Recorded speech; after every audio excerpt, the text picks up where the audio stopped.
going to get real fired up in this video.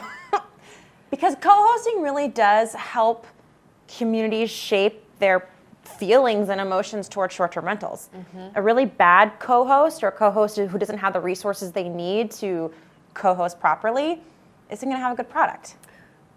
Or they misunderstand what a co-host is. A co-host isn't sitting on the beach with your laptop just messaging some guests from time to time. We believe you need to be boots on the ground, be able to get to that property, help the guest out. So we understand there are levels to co-hosting, but Sarah and I wholeheartedly, this is what we want to do. We want to up-level the whole entire short-term rental industry, and it does start with making sure people understand all that's involved with.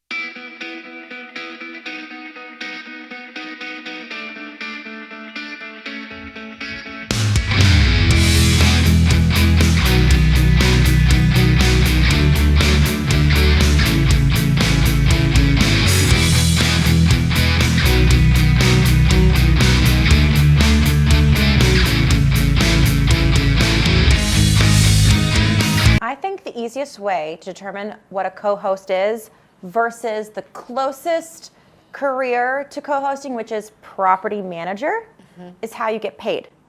But other than that, the responsibilities, obviously discuss with your lawyer, which you should have. You take a responsibility on like caring for a property and people who stay in the properties. But other than that, if you take the money first and disperse it to your client, property manager. If you invoice your client at the end of every month, it's co-host. It's really the two main big differences. And we have to just blanket this whole entire video by saying this is regulated state by state, city by city. So you really do want to understand, do you need to have your real estate license? Do you need to be a property manager? You really need to check with your local area on what you can actually do properly. I think, and legally. Even if you are in a state where it's cool for you to have all the money go to your owner, and you invoice your owner every month, you know you're a rock star co-host if you're still following all the rules and regulations that a property manager follows. Because there's a lot of responsibility caring for a property. And we know people who like want to co-host, and their definition of co-hosting is just chatting with the guest. But then I think you just have like a guest services business. You don't have a co-hosting business, right? Like co-hosting, hosting a guest is really taking care of their entire stay. And it's really hard to separate like, oh, the owner takes care of, maintenance or issues marketing. Or marketing, or like, oh, I'm gonna leave everything to Airbnb. They're in charge of marketing and transactions and all that. But again, are you really a co-host then, or are you just a concierge? So I really want you to like decide what that means for you and your business and what you want out of this. If you want to be incredibly profitable and have a lot of flexibility and grow your team so that you could potentially run your business from a beach someday after the system's in place, and really figure out what services you offer, what's included in your co-hosting business, what's not included, and make sure that you know that you run the show. Because if you are tailoring your services or tailoring what you do to what the owner expects of you, of the property, exactly. You are going to be their puppet. And you're not going to be able to run that property the best of your abilities, because you're always going to be the middle person between the guest and the owner. And that's going to waste a lot of time and money. All right, we're going to compress time for you. It's going to seem counterintuitive, but we want you to slow down to speed up. So once someone asks you to be a co-host, you need to get it on paper and on purpose. So AKA a contract. Yes, you need it before you even get started. You need to define what you're responsible for, what they're responsible for, what their expectations are, what results you're going to get them.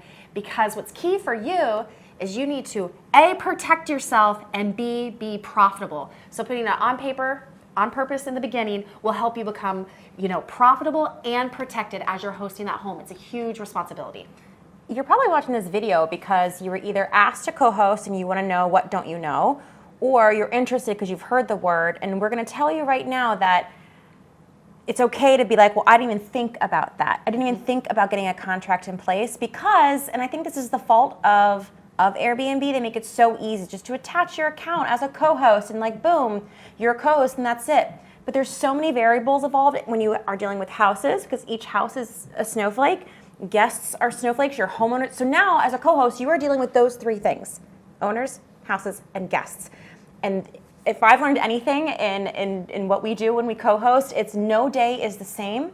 So you don't know what you don't know. And number one, you don't want to get into this as a hobby. It's a lot of work. It's 24/7, 365. And if you want to take time off, is that in your contract? Yeah. Do you have enough funds to have someone help you so you can get some time off?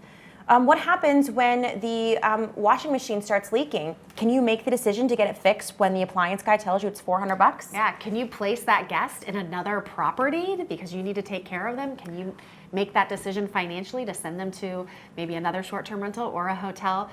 And the reason we're rattling these off so quickly because these things have happened and will happen. And I started doing this without a contract, and that was a bad decision. What if a guest wants a discount and you're like, and you know the owner is attached to the account and they're like, watching you, and you guys didn't agree on, hey, I have the ability to discuss pricing with these guests. I mean, all these things will slow you down if you don't decide on what is in your contract before you get started. Your contract needs to include what is included in your services and outline what's excluded from your services. Here are the things you could include. My included items could be on your excluded list. That's for you to decide as the co-host. But do you offer space prep? Let's say someone's reaching out to you and they know right off the bat, they want a short-term rental, they don't want to run it, they don't want to set it up, they've seen you on Instagram, you're the person to do it. Do you include that? Is it an additional cost? So space prep, design, furnishing, decorating, and then setting up the listing, getting the welcome book, all those things are a lot of work and a lot of time. So do you include them in your services, and is it above and beyond your commission or however you get paid to actually manage the guests and manage the calendar and manage the cleans? Do you manage the cleaning? If you manage the cleaning, is it up to you who you hire and who you have in there? How is the owner involved, if at all? What about routine maintenance? Is that on you or is that on the owner? And do you keep tabs on the owner, making sure routine maintenance is kept up? Why does that matter to you? Because if you're the co-host and you get a call at 3 a.m. when you're dead asleep that the furnace went off in a home and you are co-hosting in Montana, that's going to be an issue, and you want to be ahead of those things. Are you in charge of it? What about consulting services? Do you offer helping them set up their licensing in town? What if there's an issue with licensing? What if a neighbor's upset and you guys are completely in compliance? Is the owner going to help you get involved, or is that on you? What about pricing? Can you set pricing? What about negotiating with guests? What about closing calendar dates and opening calendar dates? What about how long it takes to turn over a property? I mean, there's so much involved. I hope all these ideas have helped you round out what's going to be included in your contract and what isn't. And these are the most important things that you aren't even thinking about right now. Exactly when and how are you getting paid? What happens if you want to end the relationship or they want to end the relationship? What do those terms look like? And last but not least, what if this home goes up for sale? How do you take care of it then? What are the parameters there? The really cool thing about co-hosting though is it is a great way to make awesome money. Yes, and we use this as a tool. The profits from there go into our account so we can then buy more properties. We've even used, hey, I'll manage the property for you because I've already got the systems if you bring the money to a deal, to a short-term rental deal. So there's so many ways you can leverage this business, and it really is economies of scale. Once you build up your portfolio, then that's when you can start thinking about like, hey, let's go away for a week and I'll run my company from afar because I've got trusted boots in the ground. You'll have a tech stack and a team at that point in time, and that's when you can a tech stack and a team. But I don't take this lightly. Like, it takes a minute to get there. You have to think about a lot of stuff.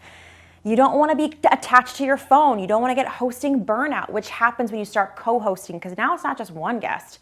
Maybe you're managing, a 12 unit, and that's a lot of different guests. So, and we're going to fast track this for you. Listen, this is everything that we do every day inside our hosting business mastery method. We have co-host after co-host after co-host who join us in there, and guess what? We see it time and time again. They are overwhelmed and they are underpaid. You got to skip that part. Let's fast track you. We'll put a link below.